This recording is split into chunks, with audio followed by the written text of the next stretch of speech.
प्रत्यार्पण संधि के तहत अमेरिका से तहव्वुर राणा को वापस भारत में लाया है। ये वही व्यक्ति है जिसने मुंबई ब्लास्ट का 26/11 ताज होटल और जो मुंबई में ब्लास्ट हुआ था उसका मास्टरमाइंड था। यह कनाडा का नागरिक है, पाकिस्तानी मूल का है, कनाडा में जन्म लिया। पाकिस्तानी चाहे जहां भी जन्म लोगे डीएनए तो चेंज नहीं होने वाला है। सोच रहे तुम आतंकवादी ये बनोगे जाके वहां पे।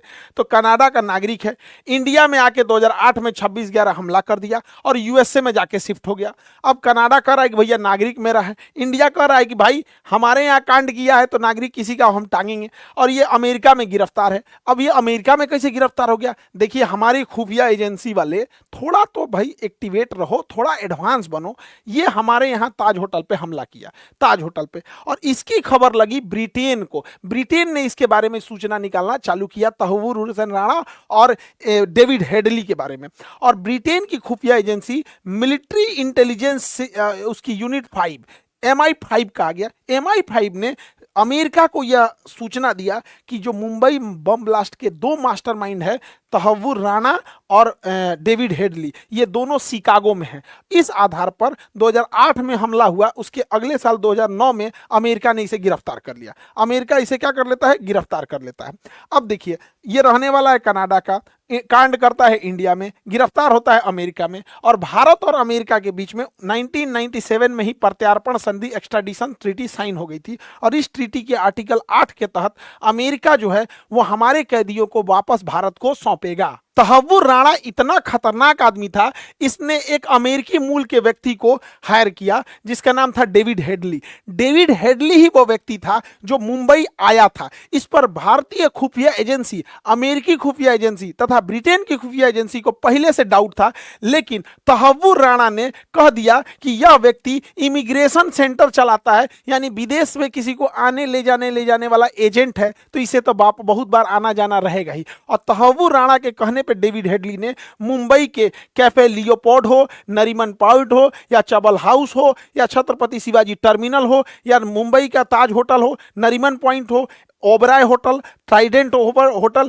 जितने भी जगह थे जहां ब्लास्ट हुआ था, इसी ने उसकी पूरी तरह से फोटोग्राफी की थी, वीडियो रिकॉर्डिंग किया था। कहां पर आतंकवादी आएंगे, कहां पे होटल में रुकेंगे, कहां से टैक्सी लेंगे, तहव्वुर राणा के कहने पे डेविड हेडली ने किया था। डेविड हेडली अभी अमेरिकी जेल में है और इसे भारत लाया जा चुका है, और इसी ने पूरा ताज होटल में ब्लास्ट का कांड रचा और मुंबई का नक्शा खींचा। देखिए, मुंबई जो है ये है आपकी मुंबई, लेकिन मुंबई यह है, इधर भी समुंदर, इधर भी समुंदर, नीचे भी समुंदर। तो मुंबई के ऊपर ये वाला एरिया आता है ठाणे, और ये वाला एरिया आता है कल्याण, तो ये सब थोड़ा दूर हो जाते हैं। और ये है आपका नवी मुंबई। अभी विकसित किया जा रहा है नवी मुंबई को, क्योंकि फ्यूचर नवी मुंबई में है। लेकिन मुंबई में जो सबसे महंगे एरिया है वो ये तो है आपका मुंबई। मुंबई का सबसे महंगा एरिया ये साउथ मुंबई है। तो आतंकवादियों को डेविड हेडली ने बताया था कि यहीं पर ज्यादा तुम्हें टारगेट करना है। यही कारण है कि उसने साउथ मुंबई, ये मुंबई का नक्शा है, ये तो पूरे अगल बगल का भी है, इसमें यहां पर मुंबई में इसने चबल हाउस पे,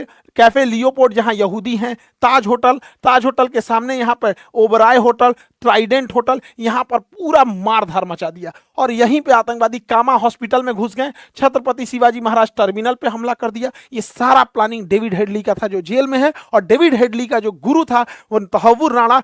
भारत ने उसे अपने अमेरिका से एक्स्ट्राडिशन संधि के तहत वापस बुला लिया है। तहव्वुर राणा के वकील ने अमेरिका सरकार पर इतना प्रेशर बनाया कि इसे भारत नहीं भेजा जाए। कहा कि भारत में इसको मार दिया जाएगा, नहीं इज्जत न किया जाएगा इसको, तो भारत में इसे ना भेजने के लिए इसने कहा, वकील ने, अमेरिका सरकार से कि इसको 33 गो बीमारी है, 33 गो। ब्रेन में कोई प्रॉब्लम है तो माइग्रेन है, फेफड़ा में अस्थमा है, ब्रोंकाइटिस है, टीबी है, और इसको थायराइड का दिक्कत है, प्रोस्टेट का दिक्कत है, इसको 33 गो बीमारी बनाया कि क्रोनिक डिजीज है, बहुत 33 गो बीमारी जोड़वा दिया। लेकिन भाई साहब ये तो ट्रंप है, ट्रंप का बातें अलग है ट्रंप का नहीं, इसको भारत भेजना है।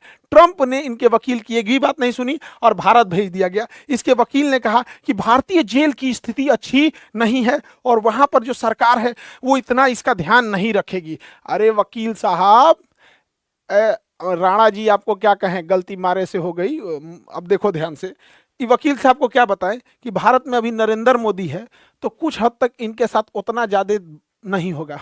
कहियो जो योगी आदित्यनाथ रहते ऑन कैमरा गाड़ी पलट जाती, कोई कुछ नहीं कर पाता, चाहे ट्रम्प होते चाहे कुछ भी।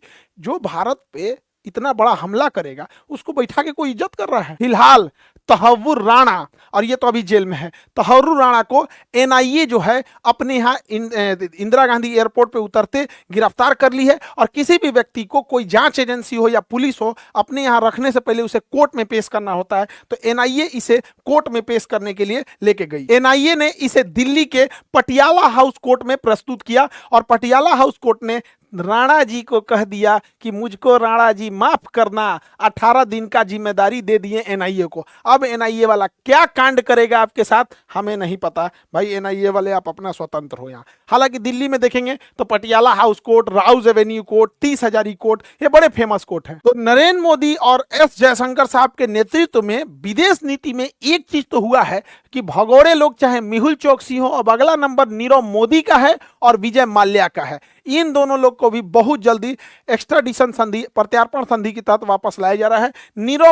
विजय माल्या का लगभग हर एक रास्ता क्लियर हो चुका है। अब विजय माल्या बस आखिरी दाव लगा रहे हैं ब्रिटेन में कि हमको एसाइलम दे दिया जाए। ब्रिटेन एसाइलम देगा नहीं, वापस ये आएंगे और नीरव मोदी आएंगे। तो देखिए, भारत की संपत्ति को कोई लूट के लेके जाए, थोड़ा समय लगे लेकिन इसको जरूर वापस लेके आना है। इससे क्या है कि संवैधानिक संस्थाओं पर फेथ बनता है। जबकि आप अपने मन से सोच के देखिए कितना शातिर थे सब, ये मेहुल चोकसी हो जाए चाहे नीरव मोदी हो जाए। पीएनबी बैंक से किस तरह से लेटर ऑफ क्रेडिट निकलवा दिया, ऊपर तक जानकारी नहीं दिया, एलओयू लाया, जानकारी नहीं दिया, even CBS system, core banking system में भी नहीं चढ़ाया। इसका मतलब आप सोचिए कि भारत में कितने करप्ट लोग बैठे हुए हैं। तो ऐसे में किस तरह से अंग्रेज जब आए होंगे सब, तो ऐसे ही ना लोगों को मिला मिला मिला मिला, किसी राजा को मार दिया, किसी को मिला लिया, हमें गुलाम बना दिया। आज भी देखिए, पढ़ाई लिखाई से जो पढ़े लिखे लोग हैं वो ज्यादा करप्शन